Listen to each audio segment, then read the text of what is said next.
Hello and welcome back. I'll be doing a glass sculpture today here on the Jasa channel.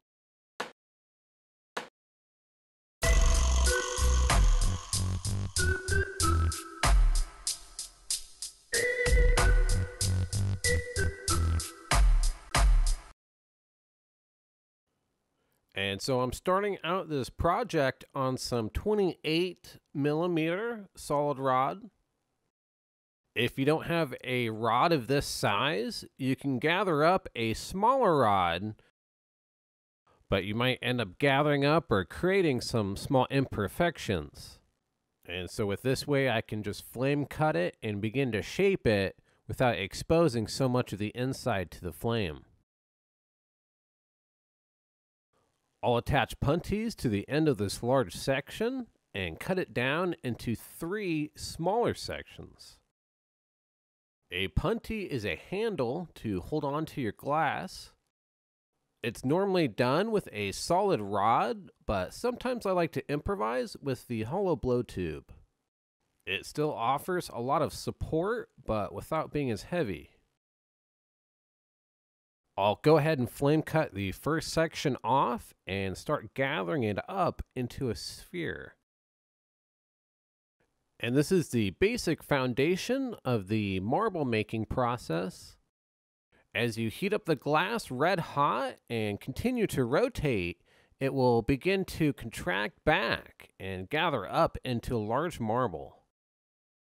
The angle that you hold the gather is important also. Too high up and it'll flatten back into a disc, but too far down and it'll pull out into a cone. But holding it level or perpendicular to the floor should give you a nice sphere. So I rounded out about 3/4 of that section.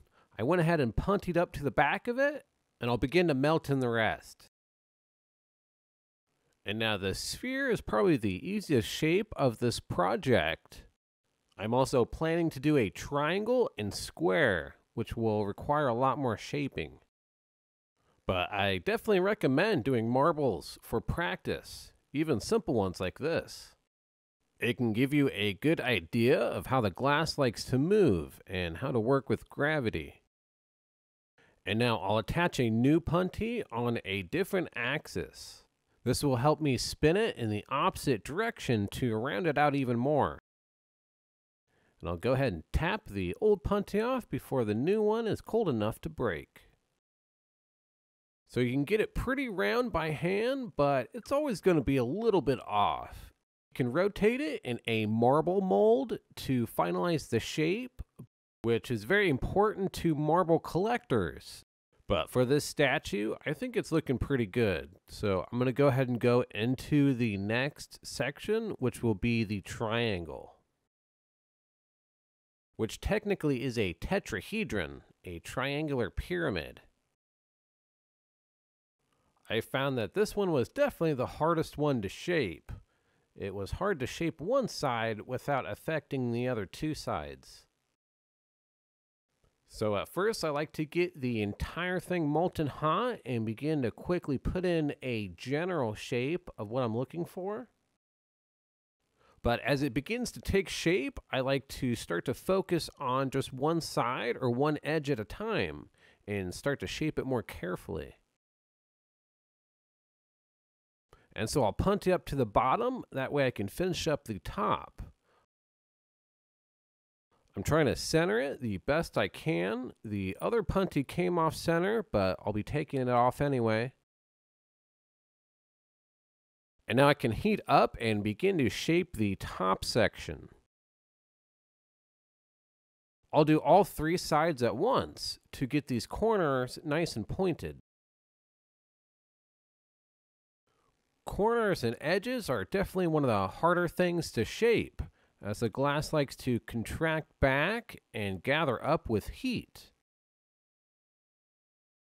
Now this would probably be easier done with cold working. That's when you shape the glass without heat, usually by cutting or grinding it.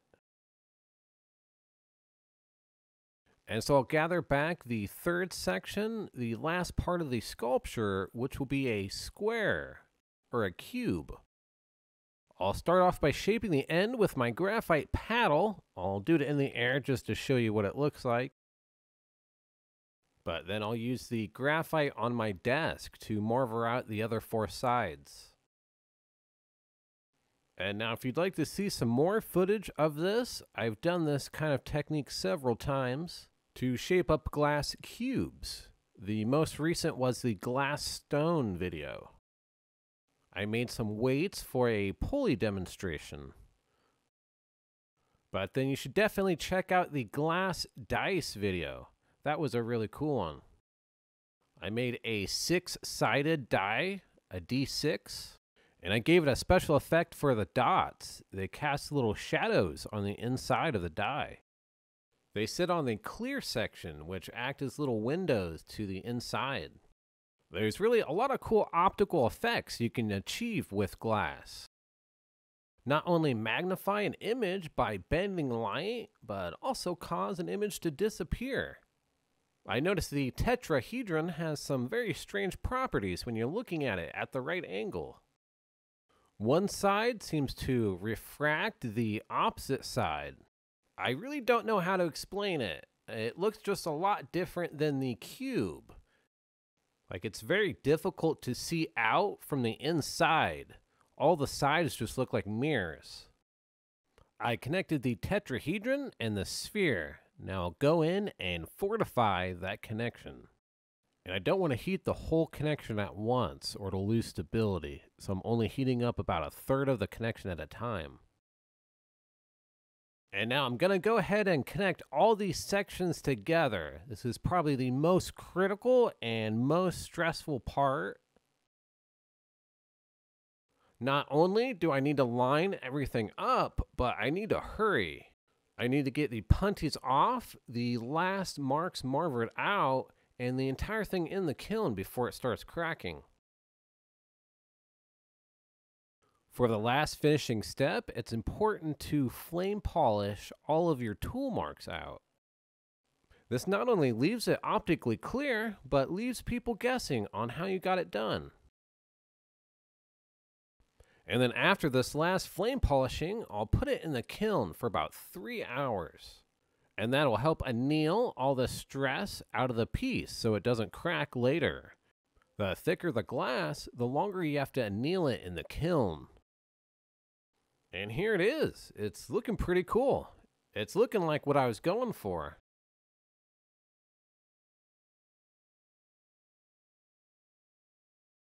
Here's what the cube looks like. A clear image, no magnification.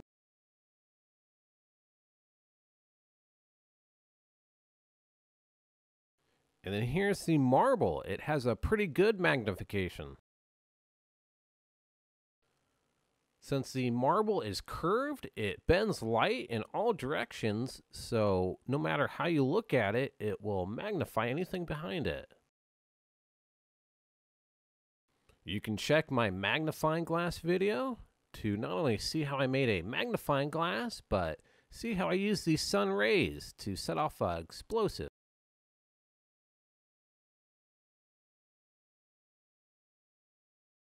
And now for the tetrahedron, you can see the quarter if I hold it up really close, but as I start to rotate it, it seems to just vanish.